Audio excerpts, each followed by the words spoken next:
Hello, I'm William Gallagher, and this is the 58 Key Script Club. It's a book club, but it's about scripts. Okay, now you could, as ever, I want to stress this, it'd be nice if you listened to me enthuse away madly, but you could just go read the script. Okay, link in the description, as always. And actually, as ever, you might well find it quicker to go read the scripts because, well, I was going to say I like this one, but I like all of them. I like all of the scripts and screenplays that I want to talk to you about. Well, right, maybe not 2001, A Space Odyssey, that was different. But in this case, I do think this script is especially fine. It's 33, the first episode proper of Battlestar Galactica, and it was written by Ronald D. Moore. And this time, I think it's also interesting how it was written. Follow. Battlestar Galactica was originally in 1978, knockoff of Star Wars. It was. In late 2003, it was remade as a two-part miniseries that aired, the two parts one night after another. The scripts leaked out early, and this is one time where I was just wrong about it, just wrong. I think because I read it picturing the style and the tone and the pace of the original 1970s show. I didn't grasp how shockingly different it was. I remember now thinking about, I actually thought about the actors, some of whom had originally said that they ignored it because they remembered Battlestar Galactica, and yet when they were eventually talked into reading the script for the miniseries, the two-nighter, they got it. They understood what this new remake was really about. And like I say, I didn't. And so, okay, I read that script, the two-part miniseries, and I shrugged, Months later, I'm working in London at Radio Times. It's a magazine, it's the UK equivalent of TV Guide. It's a Friday, I'm heading home to Birmingham. I've got nothing to read or to watch on the long coach journey. It would have been on a coach journey, but there was a DVD of night one out of the two of Battlestar Galactica. And all of these years later, I can remember, I visibly remember getting off a coach near my home and being just insanely mad that I hadn't brought night two as well. And it was going to be a few days, a week before I could get it. Now, that was a miniseries, right? And the script to that is credited to Ronald D. Moore, like 33, but also to Christopher Eric James, and then based on a teleplay by Glenn A. Larson. I need to tell you, there is no such person as Christopher Eric James. It was a contractual demand that this name be given co-writing credit with Ron Moore. Christopher Eric James was really Glenn A. Larson. Now, I know this because I interviewed Ron Moore in Los Angeles after the mini-series aired and before the following series began. The following series began with 33. I think he liked that I asked about this credit. I think he liked that I'd been a bit suspicious of who this other person was, and I am sure actually that he liked telling me that no, he had written every single word by himself, so there. But he did also definitely think I was an utter idiot, because having seen the two feature-length episodes of this mini-series, I questioned how it was possible to keep up that particular standard in a continuing 1 hour show, 1 hour being 40, 50 minutes at the most. But Moore had been writing 1 hour episodic television for at least a decade by then. Yes, but I think he was very nice about it, but I think I had a point. And I think I learned that point when I finally saw 33. Finally, he gets to 33. 33 is right, this first episode after the miniseries. It's this first episode of the first season. But it's different to the miniseries and every one of the 72 episodes that followed because it was written differently. Here is a US 1 hour drama that ran for years, and this script 33 was the only one not worked out in a writer's room. It was not rewritten in a writer's room.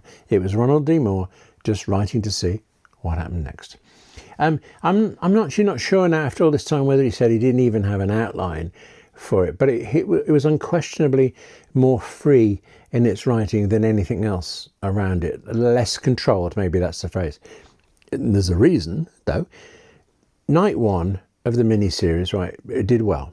And so after night two aired, all eyes were on the ratings for night two, because, I mean, without exception, the second night of anything it has lower ratings than the first. I mean, of course it is. Some people will have tried the first one and some won't have liked it. Some just won't have been quite interested enough to watch more. So the issue is always just, how much lower can it go? As strong as Night One's ratings had been, whether or not a series would follow depended on Night Two not sinking too much, not sinking too low. It didn't sink too low. It rose. Without exception, second night ratings are lower than the first, and yet here was an exception. And the second he knew that ratings figure, he knew that it had risen, Moore also knew, no question, there would be a series. So, I mean, forget contract negotiations, forget plans. With numbers like this, he was getting a series out of it. There was also just the issue of having to wait for that to be confirmed, to be greenlit. Plus, all of this was happening over a Christmas break. So I think it was over Christmas break. Even if people wanted to be quick about it, practically they couldn't. So over that Christmas break, Moore wrote 33. He just wrote it. And it's marvellous. Actually, it's like, I just relished it. It breaks rules. Like, the way US television characters, at least then, always had to be shiny teeth, handsome or beautiful. They have to be toned and at the top of their game. In 33, every character is instead just broken. I mean, some of them admittedly just look a bit awful and aren't, but that's a thing. But most of them look dreadful. And it's because of where the story has gone. The miniseries ended with, how to say this quickly, billions of people dead. Okay, just wrap it up quickly. A few thousand survivors escaping, and 33 opens with them all being pursued by the enemy that did this, the Cylons. Only the Cylons have been coming over and over again. From immediately after the events of the miniseries that we've just seen, the Cylons have been attacking every 33 minutes for 5 days.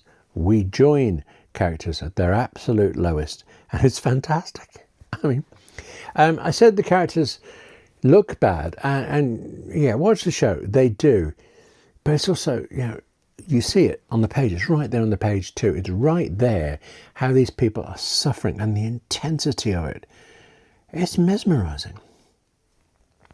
One more thing. I've had producers be surprised that I would read a script when a finished show is available and I could just watch it. And I can't help them. I just enjoy it. But just like you, I do know that there is a journey from the page to the screen, and there are changes, of course. And in fact, here's one. In 33, sorry to spoil this, there comes a point, it's very illustrative, I think, of the show. There comes a point when the heroes have to destroy a spaceship. In every practical, pragmatic ways, every way except morally, there is no question it must be done.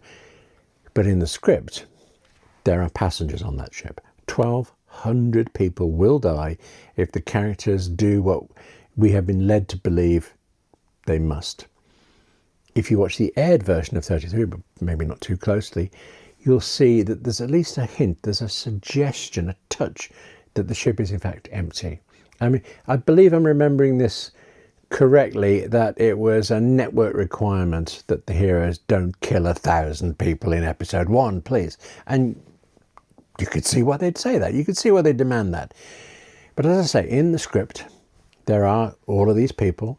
And in the final episode, well, actually, you do get just the smallest hint, visually the smallest hint, a tiny movement that actually, the ship is full. I was wrong to doubt whether Ron Moore could keep up the tension, and I think the sheer high standard of the miniseries in the first 1 hour after that. Just as I was wrong when I read the miniseries and shrugged when I read it and I just didn't like it. I'm oddly fine with being wrong, because it means, well, now I get to read this and relish it. Rightly, is that the word? I relished the script to 33, and actually went back to the miniseries and enjoyed that. And if you haven't already read either or both, off you go. Love this. Thanks for watching. Now take care of yourself. Read more. 33, all of this stuff. But you are a writer, so also, hello, write more. It's important. And I'll see you soon.